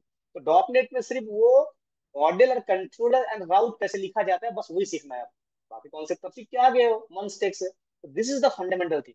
अगर आप बोलोगे नहीं सर मुझे अगर कोई ऐसा लैंग्वेज से सीखना है जो डीपली हो, तो जावा जावा को आप ले लो, 2 साल इन्वेस्ट करो फर्स्ट, और 2 साल टाइमलाइन है तो ठीक, उसी 2 साल को आप एक साल में कन्वर्ट कर सकते हो। पहला 6 महीना पे आप सीख लो ये चीजों को, जहाँ पे आप डायरेक्टली इसको समझते हो, जानते हो, कंप्लीट आप ये कर सकते हो, तो उस चीज को आप यहाँ पे कर सकते हो। ठीक है? तो ये सारी चीजें वैरी करता है आप क्या यहाँ पे, कैसे आप जर्नी रोड मैप बना रहे हो। तो मेन स्टेक या मन स्टेक ऐसे करके ये काम करता है। ठीक है? होपफुली आपका आंसर मैं दे दे सका हूँ। ठीक है? तो आपके साथ एक ही क्वेश्चन था क्या, 2 क्वेश्चन था, मेन स्टेक मन स्टेक, और कोई क्वेश्चन था क्या? ठीक है, तो अभी ये हम तो लोग जो, पीएचपी का था, मतलब पीएचपी कैसे यूज होता है और हाँ मतलब कोड। अच्छा अच्छा अच्छा, पीएचपी से क्या अलग कैसे, देखो पीएचपी क्या है ना, पीएचपी एक बैकएंड लैंग्वेज है। ठीक है? ये तो ट्रू, पीएचपी एक बैकएंड लैंग्वेज है, जहाँ पे पीएचपी एक already functional based programming language भी है, उसको भी सपोर्ट करता है, as well as procedural language को भी सपोर्ट करता है। मतलब पीएचपी में हम लोग तीनों टाइप से कोड लिख सकते हैं। उसका फ्रेमवर्क लारावेल 11 वर्जन में भी चल रहा है, वेरी गुड एक फ्रेमवर्क। यहाँ पे क्या होता है ना, पीएचपी या लारावेल के लिए थोड़ा प्रॉब्लम क्या हो जाता है, अगर आप वहां पर भी आप अगर एपीआई बनाने की कोशिश करो तो वो भी बनता है, अल्टीमेटली कॉन्सेप्ट वही है कि आपके पास में 3 स्टेक होना पड़ेगा आज के डेट, एक फ्रंट एंड, एक बैक एंड, ठीक है, ठीक और है। डीबी। अगर मैं यहाँ पे इसका एग्जांपल लेता हूँ पीएचपी का, तो पीएचपी यहाँ भी है और पीएचपी यहाँ भी है, और यहाँ पे एसक्यूएल है, मतलब माई एसक्यूएल। तो अल्टीमेटली पीएचपी का सॉफ्टवेयर जब बनाओगे आप इसको स्केल नहीं कर सकते। स्केल का मतलब ये सॉफ्टवेयर, अगर मान लो पीएचपी में अगर मैं एक एप्लीकेशन बनाऊं, जैसे आईआरसीटीसी मान लो एग्जांपल लेता हूँ, क्यों प्रॉब्लम है यहाँ पे, अगर आईआरसीटीसी एग्जांपल लेते हो या गो आईबीओ का एग्जांपल ले लो, या आप ऐसा कोई एग्जांपल ले लो जहां से मोबाइल रिचार्ज करते हो। मान लो आप रिचार्ज कर रहे हो, फोन पे से रिचार्ज कर रहे हो, या अमेजन पे से रिचार्ज कर रहे हो, या फ्लिपकार्ट से रिचार्ज कर रहे हो, मान लो एयरटेल का फोन रिचार्ज करना है, तो एयरटेल का रिचार्ज तो फ्लिपकार्ट पर नहीं हो सकता ना, वो तो एयरटेल के साथ नहीं होगा, तो कैसे हो रहा है वहां पे? तो फ्रंट एंड में वो लोग अपना फ्रंट एंड यूज कर रहे हैं, मे बी वो रिएक्ट में है, मे बी वो एंगुलर में है, और रिएक्ट एपीआई कॉल कर रहा है किसको, जहाँ सर्विस लिया है, तो कहीं ना कहीं वो एयरटेल का कोई सर्विस प्रोवाइडर होगा जो उसको वो एक्सेस दे रहा है। तो अल्टीमेटली आप आ रहे हो इस साइट पे, आप बोल रहे हो मैं रिचार्ज कर रहा हूँ, तो मान लो मेक माई ट्रिप, आप मेक माई ट्रिप साइट में आ रहे हो, आप बोल रहे हो मुझे एक एक फ्लाइट बुक करना है, तो फ्लाइट बुक का उसके पास ऑथोरिटी नहीं है, फ्लाइट बुक तो अलग कंपनी के पास में है, इंडिगो के पास में है, स्पाइस जेट के पास में, उन लोगों का सर्वर में या उन लोगों का काउंटर में जाके आप कर सकते हो। कैसे कर रहे हो? That is based on API. तो अगर मैं ये कोड को रिएक्ट में लिखूं फ्रंट एंड, तो ये मेरा अपना कोड हो गया, दैट्स व्हाइट लेबल। और मैं क्या करा, मेरे पास जब मैं मेक माई ट्रिप से रजिस्ट्रेशन करूंगा तो मुझे कुछ वो एपीआई देगा, बस वो उस एपीआई को मुझे फ्रंट एंड में इंटीग्रेट करना है रिएक्ट से। तो यूजर आएगा मेरे वेबसाइट में, मेरे वेबसाइट से रिक्वेस्ट डालेगा, सारी चीज करेगा, ऑटोमेटिकली वो रिक्वेस्ट जाएगा अपने आप उस अगर एयरटेल के पास में हो या जो फ्लाइट बुकिंग कंपनी उसके पास में हो, रन टाइम में जाएगा। रन टाइम में जाके वहां से टिकट बुक होके आपके पास से फिर यहाँ पे आ जाएगा। तो आपका लगेगा मेक माई ट्रिप आपको टिकट बुक करके दिया है या ट्रेन टिकट बुक करके दिया है, ये रिचार्ज करके दिया है। ये पीएचपी में कर पाओगे? नहीं कर पाओगे, पीएचपी पॉसिबल नहीं है। कि पीएचपी का बैक एंड और पीएचपी का फ्रंट एंड एक ही जगह में है, मतलब अगर एयरटेल का सर्वर है तो एयरटेल के पास में जाके ही आपको रिचार्ज करना है। अब एक कॉन्सेप्ट आ जाता है, नहीं सर आज के डेट में तो पीएचपी में भी हम लोग एपीआई बना सकते हैं, तो कॉन्सेप्ट तो वही हो गया ना, फिर आप एपीआई कॉन्सेप्ट में आ जा रहे हो। अगर एपीआई कॉन्सेप्ट में आ जा रहे हो तो अल्टीमेटली आप फिर से फ्रंट एंड में कोई एक और लैंग्वेज को रखोगे। जैसे मान लो अगर मैं पीएचपी के एग्जांपल यहाँ पे लो, तो फ्रंट एंड में आप कोई और एग्जांपल एक और कोई लैंग्वेज को रखोगे। आप इटसेल्फ पीएचपी को रख सकते हो, ये एचटीएमएल का रख रहे हो आप, आइदर एचटीएमएल रख रहे हो यूजिंग एजेक्स, या हो सकता है रिएक्ट को रख रहे हो मान लो। लेकिन बैकएंड में आप यहाँ पे फिर से पीएचपी को रख रहे हो। अल्टीमेटली क्या हुआ, आपको ये रिएक्ट तो करना ही पड़ा, मतलब जेएस तो सीखना ही पड़ा, और पीएचपी भी सीखना पड़ा, दोनों अलग से काम करते हैं लेकिन दोनों कंपैटिबल नहीं है। क्यों? इसका फाइल सिस्टम अलग है, इसका फाइल सिस्टम अलग है। अगर मेरा दोनों फ्रंट एंड बैक एंड एक ही लैंग्वेज में बात करने वाला हो तो कम्युनिकेशन ईजी है, कोड लिखना ईजी है, सब कुछ ईजी है। क्योंकि अल्टीमेटली जब डेटा ट्रेवल करता है ना इन द फॉर्म ऑफ एपीआई के जमाने में, फॉर्म ऑफ जेसॉन, पहले तो अलग था, एक्सएमएल होता था, जिसको हम लोग बोलते हैं एजेक्स। एजेक्स में जो एक्स होता है दैट इज कॉल्ड एक्सएमएल, ठीक है, एक्सटेंसिबल मार्कअप लैंग्वेज। तो ये तो अभी यूज नहीं होता है, अभी होता है जेसॉन। तो JSON, JSON is use to travel between applications या among the applications and to store into a file. मतलब जेसॉन ऐसा एक फॉर्मेट है जिसको आप स्टोर भी कर सकते हो इन द फॉर्म ऑफ डीबी, मतलब डेटाबेस। मोंगो डीबी में जो फाइल होता है ना वो जेसॉन फाइल होता है, ठीक है। एंड जेसन को ट्रैवल भी कर सकते हो, मतलब एक ऐप है, इस ऐप ने कोई रिक्वेस्ट डाला है इस ऐप को, तो जब ट्रैवल करेगा बीच में ना वो जेसन रहेगा, क्योंकि जेसन दोनों का समझ में आता है। जेसन यहाँ भी समझ में आता है, इसको भी समझ में आता है, और जेसन इसको भी समझ में आता है। Jason is a file system API technology में जो दोनों को समझ में आएगा। हो सकता है यहाँ पे लिखा हुआ है पीएचपी में, यहाँ पे लिखा हुआ है पाइथन में, डजेंट मैटर, कोई मतलब नहीं है जो आप बैकएंड में क्या यूज कर रहे हो। जैसे मान लो मेक माई ट्रिप से मान लो एपीआई कर दे हो, अब मेक माई ट्रिप अपने बैकएंड में पाइथन लिख के रखा है, dot net spring boot, doesn't matter. मैं फ्रंट एंड में एचटीएमएल यूज करूँ ना, पीएचपी यूज करूँ ना, रिएक्ट यूज करूँ ना, एंगुलर, ये मेरा मैटर है। क्यों? ये पॉसिबल है ओनली फॉर एपीआई। अगर एपीआई कॉन्सेप्ट में आ जाओगे तो आप जेसन को ही ट्रैवल करा रहे हो। लेकिन ये अगर कोर पीएचपी से आप बना रहे हो या कोर लैरावेल से स्टैंड अलोन सिस्टम बना रहे हो, मतलब एक ही फाइल में आपका ब्लेड फाइल है, एक ही फाइल में कोड है, ये पॉसिबल नहीं। उस टाइम में आपको पीएचपी लैरावेल से बनाना पड़ेगा रेस्ट एपीआई। जब रेस्ट एपीआई बना लोगे तो फिर फ्रंट में रिएक्ट को करना पड़ेगा, अल्टीमेटली फिर उसी इकोसिस्टम में आप आ जा रहे हो, रिएक्ट में ही आ जा रहे हो, जहाँ पे आप नॉन ब्लॉकिंग आईओ का सपोर्ट मिलेगा, पीएचपी में नहीं मिलेगा। पीएचपी में जब आप मान लो बैकएंड का कोई कोड है, मान लो बैकएंड का कोई कोड चल रहा है, पीएचपी में ऐसा होता है ना, पीएचपी में आज के डेट में लारावेल ले लो, कुछ भी ले लो, ये एक लिमिटेशन है। Line number one, line number two, मतलब एक एक पेज में कोई कोड चल रहा है, कोई भी एक लॉगिन फॉर्म कुछ भी एक चल रहा है जिसमें एक कोड लिखा हुआ है। अब जब तक ये लाइन एग्जीक्यूट नहीं हो तब तक कभी इफेक्ट में नहीं उतरेगा ना, तो नॉर्मल है। जैसे interpreter based programming language, PHP Python all are interpreter based programming language, तो नहीं उतरेगा यहाँ पे। अगर कंपाइलर बेस्ड भी होता तो भी लाइन लाइन एग्जीक्यूट होता है जब कंपाइल हो जाता है। क्योंकि जावा भी इंटरप्रेटर बेस्ड लैंग्वेज है, क्योंकि जावा सिर्फ जब वो बाइट कोड बनाता है दैट टाइम वो कंपाइलर यूज करता है, ठीक है। जावा भी जब रन करता है जेवीएम में ना, तो वो भी इंटरप्रेटर बेस्ड ही होता है। मतलब इंटरप्रेटर को छोड़ के कोई उपाय नहीं है कोड रन कराने के लिए, जावा के लिए भी एप्लीकेबल है। सिर्फ जावा में एक स्टेप एक्स्ट्रा है, जावा कोड पहला वो कन्वर्ट होता है बाइट कोड में, दैट इज कॉल्ड कंपाइलर। लेकिन जब वो बाइट कोड, मतलब वो जो बाइट कोड को हम लोग डिप्लॉय कर काम में लेते हैं ना, दैट इज फिर वो इंटरप्रेटर बेस्ड ही होता है, लाइफ में बैलेंस चलता है। लेकिन ये पीएचपी में क्या है, मान लो यहाँ पर रन टाइम लग रहा है, मान लो ये कोड आने में, मान लो यहाँ पे डेटा आ रहा है कहीं से, ये कोड नहीं चलेगा, ये कोड नहीं चलेगा, ये कोड नहीं चलेगा। अगर यही जावा स्क्रिप्ट है, अगर ये मॉन स्टेक में काम कर रहे हो ना, तो ये कोड टाइम ले कोई प्रॉब्लम नहीं है, that is called non blocking IO, ये भी चलेगा ये भी चलेगा, मान लो ये भी रुक रहा है कोई प्रॉब्लम नहीं, ये भी चलेगा। अगर यहाँ पे 1 से लेकर 1000 लाइन है, वो 1000 लाइन तक कोड साइमल्टेनियसली चलेगा एक साथ। मान लो इसका रिक्वेस्ट, इसका रिस्पॉन्स आ गया, ठीक है, इसको दिखा दो। ये अभी तक नहीं आ रहा है, ठीक है, ये वाला आ गया, दिखा दो।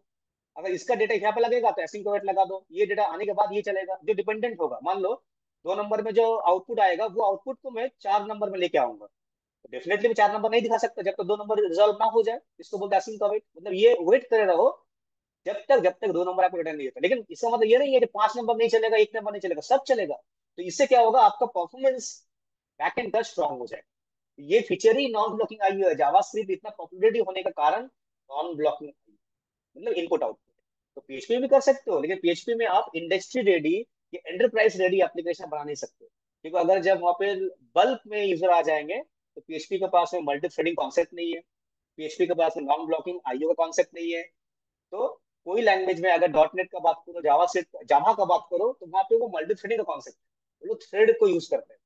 जावास्क्रिप्ट बोल रहे हैं मेरे पास थ्रेड नहीं है, मेरे पास नॉन ब्लॉकिंग है, मतलब मैं सारे लाइन के चला सकता हूँ एक साथ, सारे फंक्शंस को एक साथ रन करा सकता हूँ, ऐसे करके। लेकिन जावा बोल रहा है ठीक है मेरे पास तो वो नहीं है, लेकिन मेरे पास मल्टी थ्रेडिंग कॉन्सेप्ट है, मैं अलग अलग एप्लीकेशन को एक साथ रन करा सकता हूँ यूजिंग थ्रेड। दोनों एक ही चीज हो गया, कॉन्सेप्ट को सपोर्ट कर रहा है। लेकिन पीएचपी या ये सब पीएचपी बिल्ट इन नहीं है, थर्ड पार्टी से करा जाता है, लेकिन वो ऑप्टिमाइज नहीं है। तो ये सब लिमिटेशंस है, ये सब लिमिटेशंस के लिए हम लोग प्रेफर करते हैं मॉनस्टैक या स्प्रिंग बूट या डॉट नेट। तो अल्टीमेटली अगर मैं सिलेबस में आ जाऊँ यहाँ पे, तो ये सिलेबस आप लोगों को शायद साइट से मिल जाएगा। अगर साइट आप देखोगे, ये हम लोग का जो साइट है kritikonline.com, यहाँ पे जब आओगे तो यहाँ पे आके जब क्लिक करोगे कोर्सेज पे, तो कोर्सेज पे आने के बाद में आपको थर्ड ऑप्शन मिलेगा ये, इसमें जाओगे तो ये डाउनलोड का जो बटन है, इसमें क्लिक करोगे तो आ जाएगा। अदरवाइज लर्न मोड में भी क्लिक करोगे तो डाउनलोड ब्राउजर आ जाएगा। यहाँ से भी आप इसका कंप्लीट डिटेल्ड ये क्या होने वाला है 9 मंथ में, 9 मंथ में क्या होने वाला है, कौन सा डेट को होने वाला है, क्या क्या होने वाला है, सब कुछ यहाँ पे देखो। एक सैंपल वीडियो भी है, क्लास कैसे चलता है, एक लाइव क्लास का ही एक स्निपेट दिया गया है टू अंडरस्टैंड कैसे यहाँ पे इंटरेक्शन हो रहा है। तो ये सिलेबस में जैसे मैंने बोला, तो अल्टीमेटली अगर मुझे एक लैंग्वेज मास्टरी करना है, तो डेफिनेटली एक लैंग्वेज को ठीक से सीखना पड़ेगा। अगर पीएचपी आप 3 महीने में सीख सकते हो, मास्टरी नहीं कर सकते, आपको टाइम चाहिए।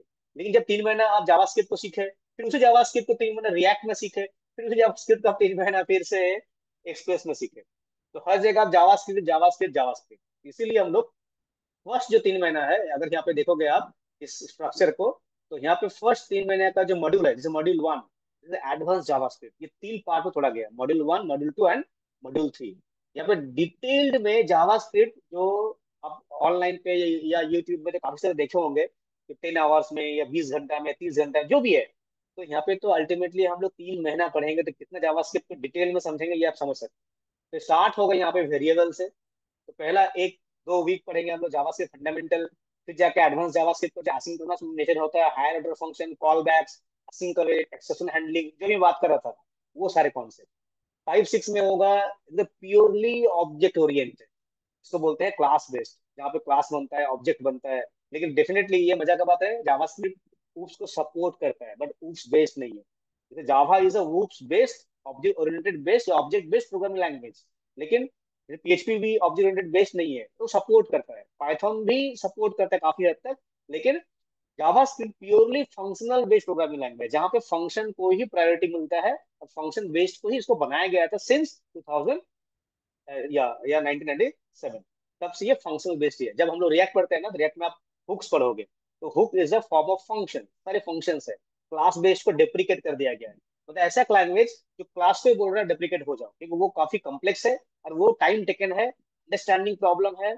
जब मुझे कोड ही लिखना है, जब मुझे लॉगिन फॉर्म ही बनाना है, उतना ही सिक्योर बनाना है, तो मेरे पास अगर we have two other options, functional options and class based options, तो definitely we would of functional based option rather than class based option, क्योंकि फंक्शनल बेस्ड ऑप्शन काफी फास्ट होता है, रैपिडली एप्लीकेशन को डेवलप किया जाता है। इसलिए अभी अभी जितना भी अब हुक्स पढ़ोगे ना, यूज स्टेट या जो भी वहाँ पे हुक्स है, यूज कॉन्टेक्स्ट है, यूज स्टेट है, यूज इफेक्ट है, बहुत सारा हुक्स है, सब हुक्स वो फंक्शनल कंपोनेंट है, मतलब फंक्शनल बेस्ड। इवन जावास्क्रिप्ट भी ऐसे लैंग्वेज है जहाँ पे फंक्शन से ही बनता है ऑब्जेक्ट। अब आप लोग अगर लैंग्वेज पढ़े होगे, तो आप लोग पढ़े होगे ऑब्जेक्ट अलग होता है, फंक्शन अलग होता है। Function is a mechanism to run a set of code. JavaScript बोलता है नहीं, फंक्शन से आप ऑब्जेक्ट भी क्रिएट कर सकते हो, मींस नॉन प्रिमिटिव भी क्रिएट कर सकते हो। Primitive just like a single collection, मतलब सिंगल एलिमेंट को स्टोर कर सकते हो। जो म्यूटेबल ये होता है, अनम्यूटेबल मतलब इम्यूटेबल होता है।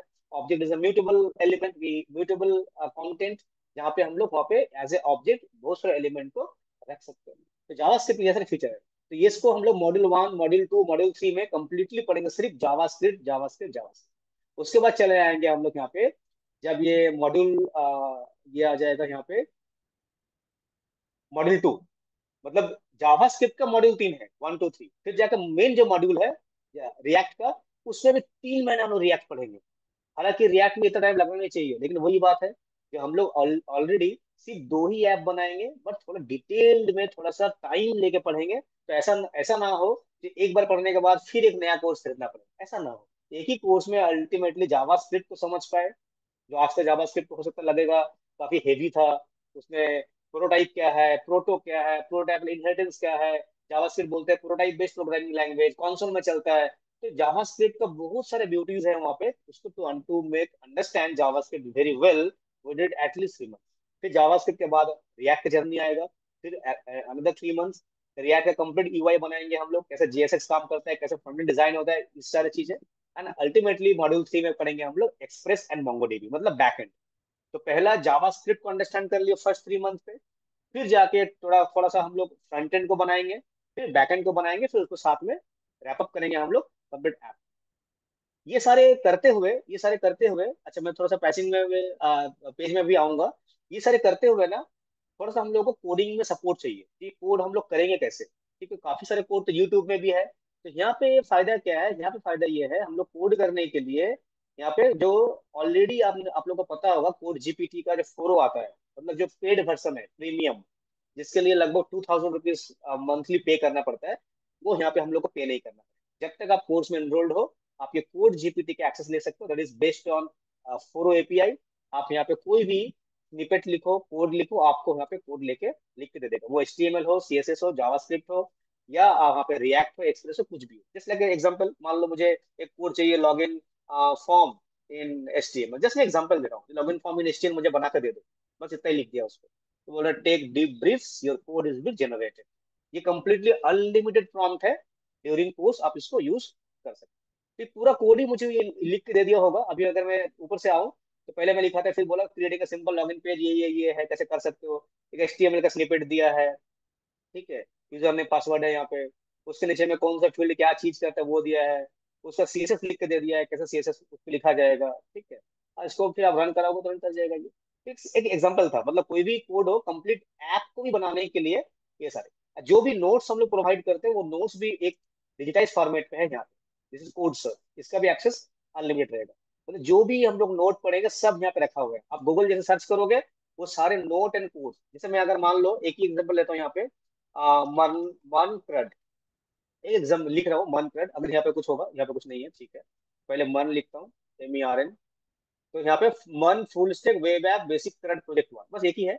लेकिन अगर मैं यहाँ पे सर्च करो, तो काफी नोट्स रखा हुआ है, जावा स्क्रिप्ट का, रिएक्ट का, रिएक्ट नेटिव का, एक्सप्रेस का, मोंगोडीबी का, सारे नोट्स है। तो मैं जैसे एग्जांपल दिखा रहा हूँ, अगर मुझे कोई नोट को समझना है, जैसे पहला मैं नोट निकाला था, तो मन MERN सर्च किया, तो मैं यहाँ पे मुझे चाहिए ये।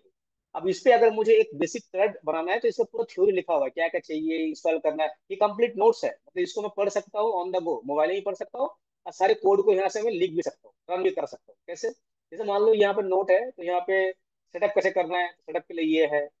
बोल रहे हैं आप बैकएंड का फोल्डर बनाओ, ये तो हम लोग कोर्स में करेंगे, हालांकि ये कोड का स्निपेट रखा हुआ है, जैसे रनेबल कोड।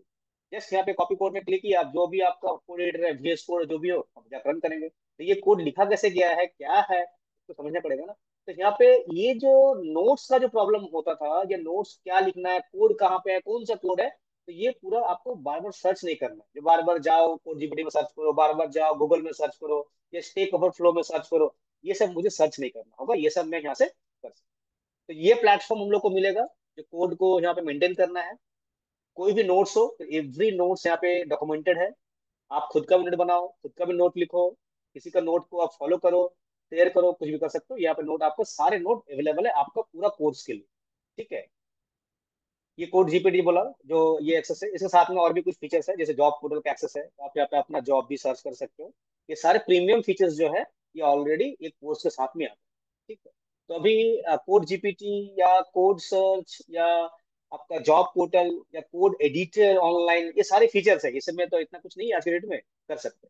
मैं थोड़ा प्राइसिंग पॉइंट में आ जाता हूँ। ये तो आपको पता ही है, जो प्राइसिंग पॉइंट यहाँ पे है, ये ओनली एक सब्सक्रिप्शन बेस्ड है। आपको एक बार में पेमेंट भी नहीं करना है। तो यहाँ पे 3 मोड पे आप पे कर सकते हो। अगर आप ज्वाइन करते हो इस कोर्स को, तो you can start only paying by 1000 rupees. आप 1000 रुपीज पर मंथ पे कर सकते हो, तो भी इस कोर्स का आप लाइव कंटेंट, वीकली 2 दिन क्लास होगा, Wednesday and Saturday 9 PM to 11 PM, इसको लाइव ज्वाइन कर सकते हो। उसके छोड़ के उसका प्रीमियम रिकॉर्डेड कंटेंट, पूरा कोर्स का हिंदी मतलब English version content already upload होगा, वो कभी भी अपने टाइम पे आप देख सकते हो। जो लाइव क्लासेस चलेगा उस क्लास का भी ऑटो रिकॉर्ड होता है, उस रिकॉर्डिंग को भी आप देख सकते हो कभी भी आपका क्लास अगर मिस हो जाता है। अगर आपके पास में थोड़ा मनी का उतना यूज नहीं है तो आप 3 मंथ को भी पे कर सकते हो, there is few discount also. और 1 टाइम करोगे तो वहाँ पे कुछ डिस्काउंट है। ये एक फीस का पैटर्न है, you can opt any one, either monthly और क्वार्टरली और 1 टाइम पेमेंट। ठीक है। तो ये एक छोटा सा सिनॉप्सिस था, जैसे हम लोग कैसे इसको करें और क्या क्या इसमें बेनिफिट्स है, क्या क्या फीचर्स है, वो तो बात की है हम लोग। और कोर्स का time 9 PM to 11 PM Wednesday and Saturday. This is a completely web based मॉन stack full stack web application course, जहाँ पे 2 एप्लीकेशन बनेगा and mode will be English means Hindi based English, and weekly 2 days live classes वगैरह वगैरह, जो features है वो GPT premium वगैरह वो सारे एक्सेस करेंगे। If you have any question तो आप क्वेश्चन कर सकते हो, कपिल, सोहेल, पीयू, श्रावणी, अगर if you have any question please ask.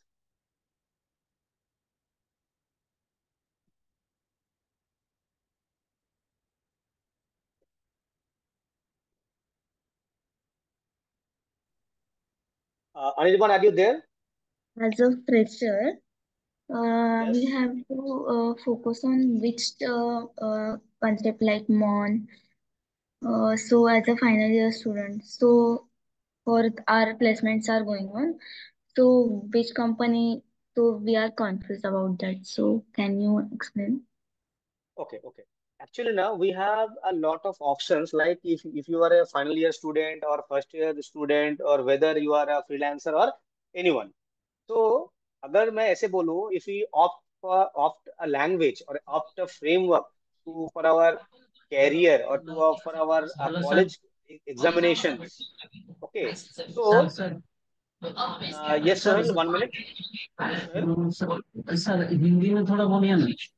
Okay, okay, ठीक है। तो अगर हम लोग अगर इसको ऐसे समझे, फाइनल ईयर स्टूडेंट हो या फर्स्ट ईयर स्टूडेंट हो, वेदर जो भी हो, तो ये डिपेंड करता है इंटरव्यू के पॉइंट ऑफ व्यू से 2-3 टॉपिक को। पहला टॉपिक होता है आप कोई भी प्रोग्रामिंग लैंग्वेज सीखो तो आपको थोड़ा सा प्रोग्रामिंग लैंग्वेज का 2 पार्ट थोड़ा बेटर अंडरस्टैंडिंग होना चाहिए। Number one is a OOPs object oriented, and second one is DSA, data structure and algorithm. ये data structure and algorithm is a separate thing, ये एप्लीकेशंस के बाहर होता है। लेकिन ऑब्जेक्ट ओरिएंटेड प्रोग्रामिंग जो है ये एक प्रोग्राम के अंदर में होता है।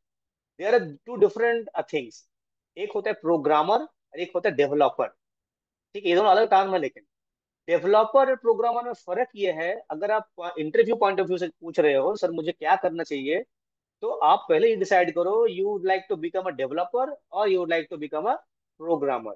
प्रोग्रामर वो होता है जो कोई एक प्रोडक्ट बेस्ड कंपनी में या सर्विस बेस्ड कंपनी में, कोई भी कंपनी हो, जो वो प्रोडक्ट को डीप लेवल से बनाता है। जैसे मान लो अगर कोई ऑपरेटिंग सिस्टम बेस्ड कंपनी है या कोई ड्राइवर बेस्ड कंपनी है जो एम्बेडेड सिस्टम में काम करता है, एम्बेडेड सिस्टम मतलब कोई ड्राइवर को लेकर काम करता है, इसका मतलब आपको object oriented programming and programming का स्किल्स आपको अच्छे से आना चाहिए, एंड डीएसए तो आना ही चाहिए।